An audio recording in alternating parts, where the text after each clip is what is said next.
worldwide. Hello everyone, I'm TG and welcome back to the House of Sleaze. Today, I'm here to talk to you guys about a little game called Hollow Knight.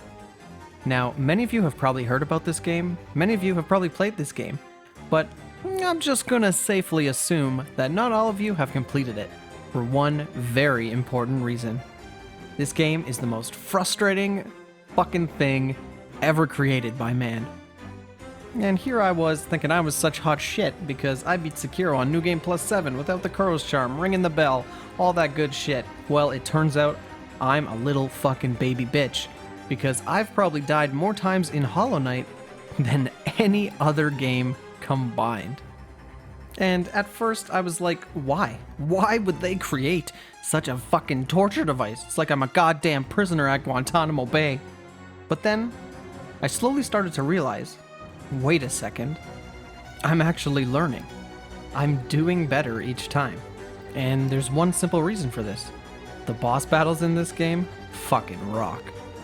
Now, before I really get into why the boss battles are so great, I'm gonna let you guys in on just a little snippet of my Hollow Knight journey. As soon as I booted this game up, I was thinking, alright, not too bad. Slice, jump, kick, punch, it's all in the mind.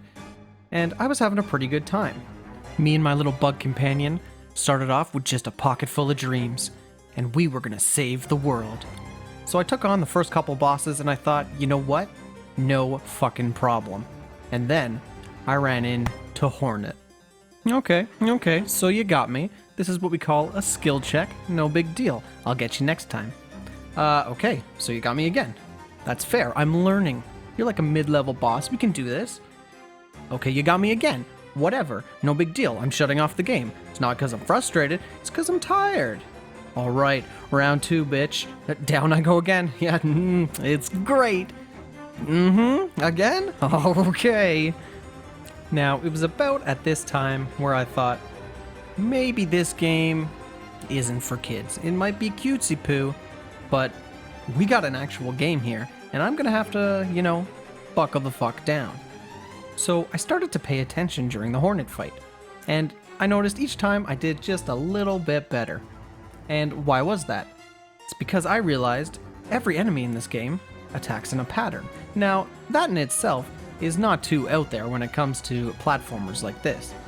But where Hollow Knight is just a little bit different is if you don't adhere to that pattern and you don't adapt very, very quickly, you're fucking done. You're dead. There's nothing you can do. This game is so punishing whenever you make a mistake. In fact, later on, when you really got a grasp of the controls and how each fight works, when you make a mistake, you know right away, damn it, I'm going to take a hit because of that.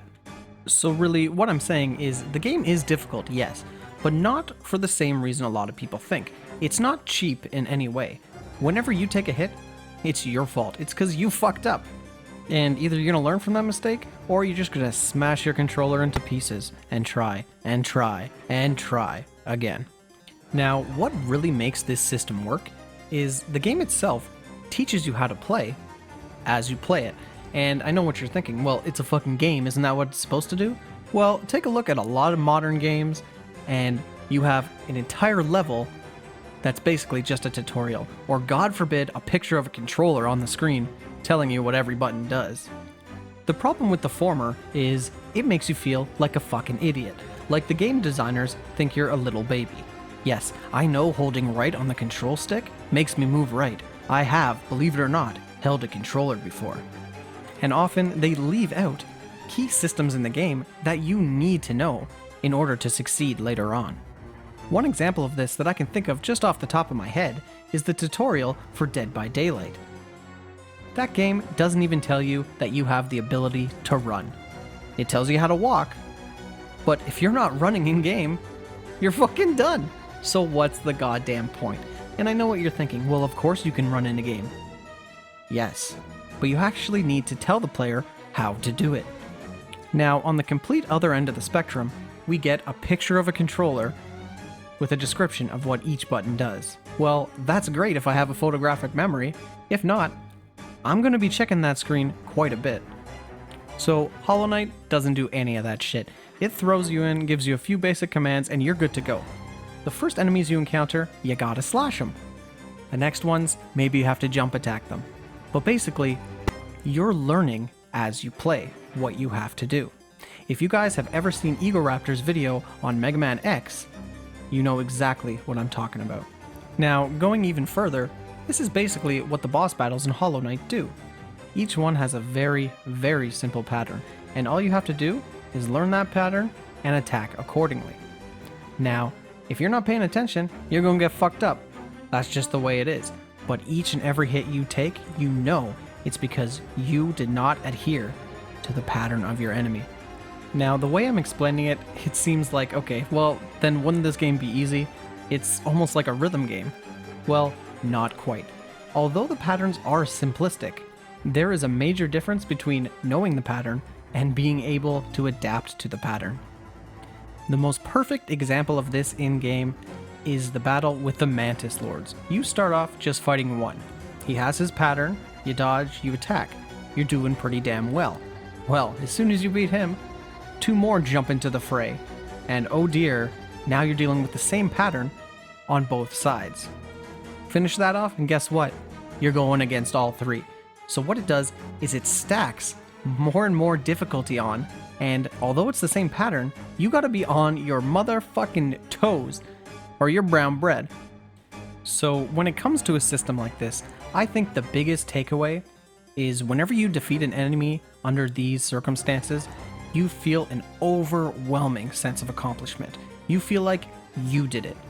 The game didn't hand anything out, the game wasn't cheap, it was all your skill and your hand-eye coordination. And just speaking personally, for me, that's a much more fulfilling gameplay experience. I find these days in a lot of games, whenever you overcome a really difficult part, all you're feeling is relief. Oh god fucking damn, I'm glad that's done.